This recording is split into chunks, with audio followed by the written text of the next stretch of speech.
एक तरफ पूरे देश में एसआईआर और वोट चोरी का मुद्दा गरमाया हुआ है, वहीं दूसरी तरफ एक ऐसी गर्माहट सत्ताधारी दल बीजेपी के खेमे में चल रही है जिस पर चर्चा कम हो रही है।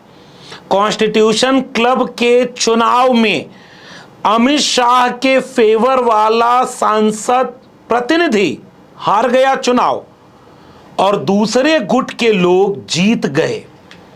वहीं उत्तर प्रदेश में कई विधायक अलग से बैठकें कर रहे हैं और बीजेपी के अंदर खाने अभी तक चर्चा हो रही है कि मोदी जी अपनी कुर्सी 75 पूरा होने के बाद बचा पाएंगे या दूसरे नंबर पर कोई और व्यक्ति होगा। धनखड़ जी स्वास्थ्य लाभ ले रहे हैं, कहां ले रहे हैं पता नहीं।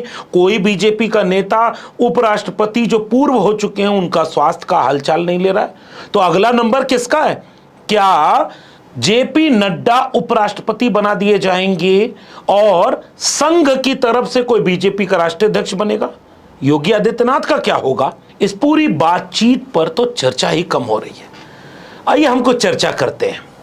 पहली बात, कॉन्स्टिट्यूशन क्लब दिल्ली का एक ऐसा एलीट क्लब, सांसदों और पूर्व सांसदों को ही वहां वोट देकर के मेंबरशिप का मामला है। बहुत सारी सुविधाएं हैं, बहुत नंबर 1 की सुविधाएं। दिल्ली के आसपास के जो निजी क्लब हैं उसकी बजाय एक किस्म से कह लें तो सरकारी लोगों के लिए 20-25 साल से राजीव प्रताप रूढ़ी उसके प्रमुख चुनाव जीतते रहते थे और किसी को पता ही नहीं चलता था कि कोई चुनाव होता था या नहीं होता था। इस बार अमित शाह की टीम की तरफ से, जैसे माना जा रहा है कि पुरानी बीजेपी, उसकी तरफ से संजीव बालियान जो पिछले चुनाव में 19 में चौधरी अजीत सिंह को हराकर, या दूसरे अर्थ में कह लें तो जबरदस्ती हराकर, क्योंकि बहुत कम वोटों का मार्जिन था, और आज के कैबिनेट मंत्री जयंत चौधरी जी ने भी इस पर शंका जाहिर की थी कि चौधरी साहब की वो हार सामान्य हार नहीं थी। सपा बसपा आरएलडी तीनों का गठबंधन था, लेकिन 2024 के चुनाव में वो समाजवादी पार्टी के हरेंद्र मलिक से चुनाव हार गए और ठीक ठाक वोटों से हारे संजीव बालियान। और संजीव बालियान आप गूगल पर सर्च करेंगे तो विवादित, तनावपूर्ण, नफरती बयानों के कुछ खबरें आपको मिल जाएंगी। अमित शाह ने एक उधर से प्रतिनिधि बनाया। यह सब घोषित तौर पर नहीं होता, अंदर खाने कानाफूसी पीछे की राजनीति होती है, इसमें कोई आधिकारिक नहीं होता। तो अमित शाह ने फिर इस सब का नेतृत्व करने के लिए दूसरा जो नाम चुना वो निशिकांत दुबे जैसा है। जो निशिकांत दुबे मौजूदा संसद में सबसे बदतमीज, सबसे ज्यादा महिलाओं के ऊपर टिप्पणी करने वाला, विपक्ष के ऊपर अमर्यादित टिप्पणी करने वाला, बड़ बोला, अनाप शनाप बोलने वाला ऐसा नेता, उसको अगुवाई में लगाया। उसकी एक बानगी सुनिए कि वो किस तेवर में कॉन्स्टिट्यूशन क्लब वाले चुनाव पर बोल रहा है। ये डॉक्टर बालियान जीतेंगे। और उसके बाद हुआ ये कि विपक्षी दलों, और चूंकि पार्टी का चुनाव उस तरह से होता नहीं है, लेकिन सोचिए चुनाव हो क्या रहा है। टॉप की पोस्ट के लिए 2 नेता हैं, दोनों बीजेपी के, और दोनों बीजेपी वाले, दोनों आपस में लड़ रहे हैं, और जिसमें से एक की हार दूसरे की जीत बताई जा रही है। लेकिन असल खेल इसके पीछे है। एक के पीछे दूसरी लॉबी लगी हुई थी यूपी बिहार वाली, जिसमें विरोधी दल के सांसद भी वोट देते हैं, और क्योंकि पैनल बन जाता है बाद में आप देखेंगे टॉप पर भले ही संजीव बालियान बनाम राजीव प्रताप रूढ़ी था, लेकिन नीचे पैनल में कुछ कांग्रेस, सपा, सब सारे टीएमसी, सारे दलों के लोग पैनल में होते हैं। राजीव प्रताप रूढ़ी का पैनल जीत गया। अमित शाह की पूरी लॉबी ने कोशिश की कि राजीव प्रताप रूढ़ी का पैनल न जीते, लेकिन राजीव प्रताप रूढ़ी का जीतना अमित शाह की हार से जोड़ा जा रहा है। बाकी देखिए देश की राजनीति और इन सब पर इसका कोई मतलब नहीं है। दोनों बीजेपी के थे, 25 साल से राजीव प्रताप रूढ़ी है ही, फिर जीत गए तो क्या ही बदलाव आएगा देश की राजनीति पर।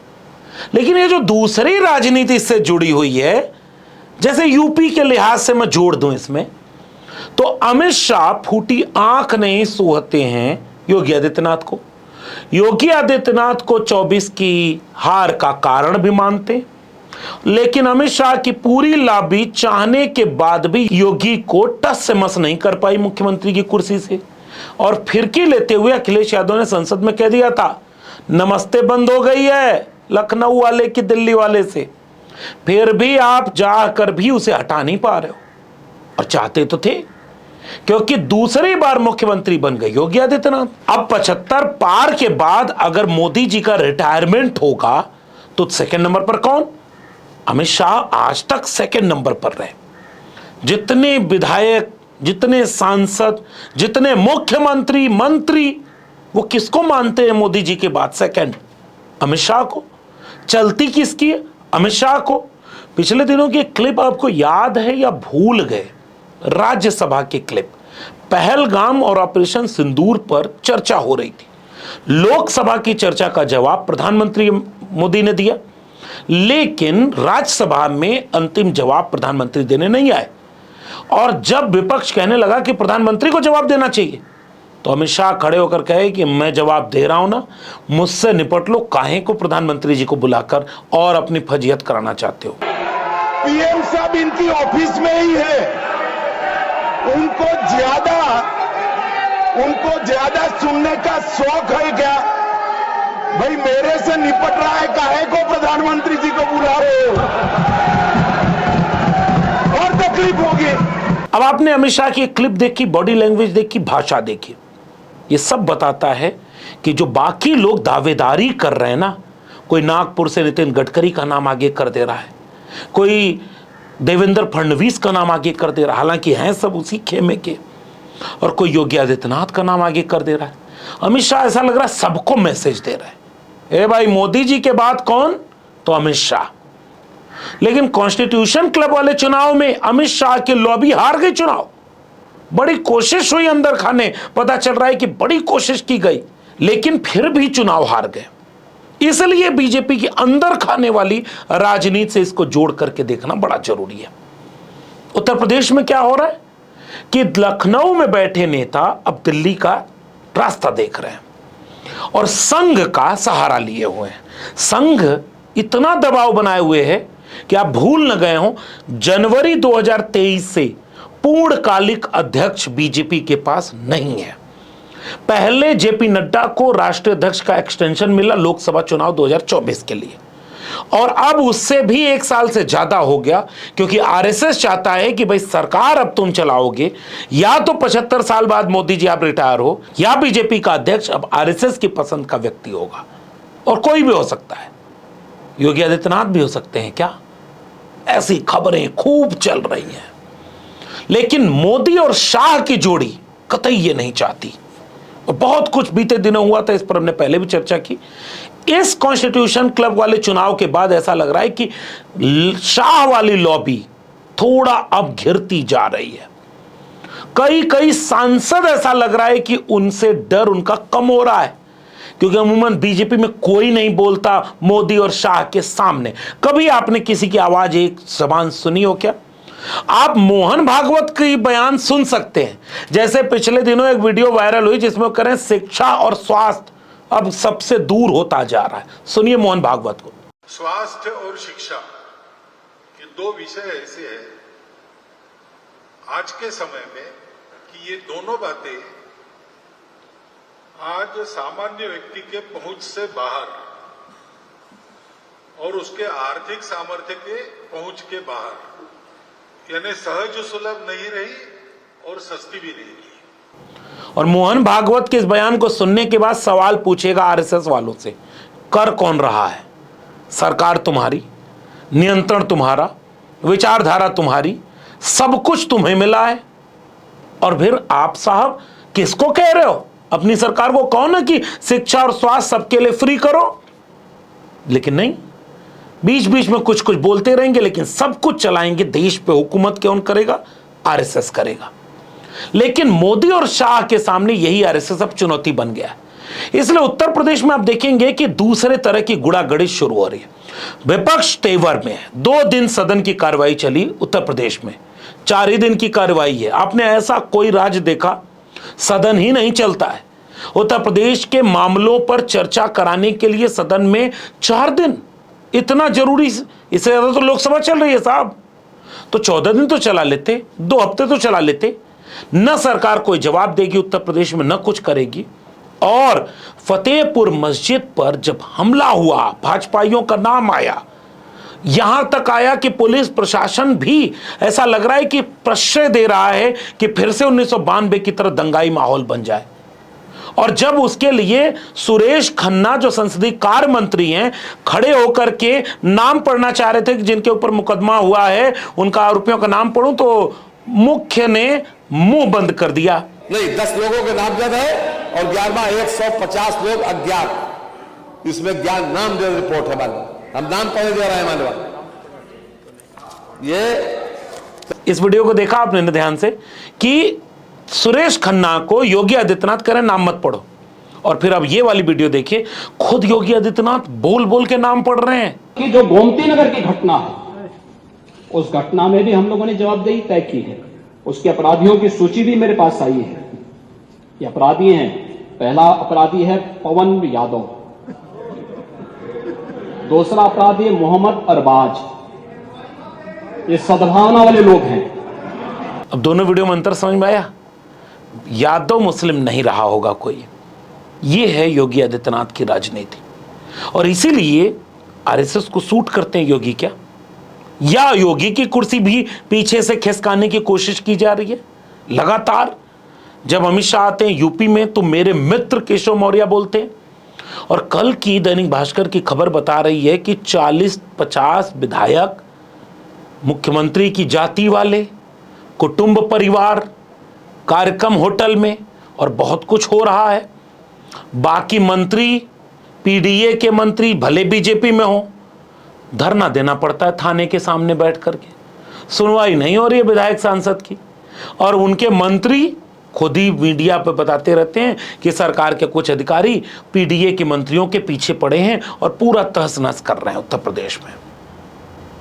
उत्तर प्रदेश की राजधानी लखनऊ से लेकर देश की राजधानी दिल्ली तक बीजेपी में मोदी शाह वाली जोड़ी और खेमे को क्या भीतर से कोई नाराजगी, कोई चुनौती देखने का परिस्थिति बन रही है? क्या नरेंद्र मोदी 75 साल पूरा होने के बाद विदाई होगी क्या? या दुनिया में जो भग पिट गई, दुनिया भर में कोई देश खड़ा नहीं हुआ।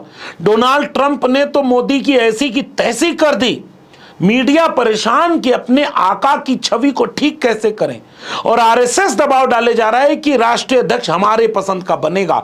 आज तक अभी बीजेपी का राष्ट्रीय अध्यक्ष नहीं बना।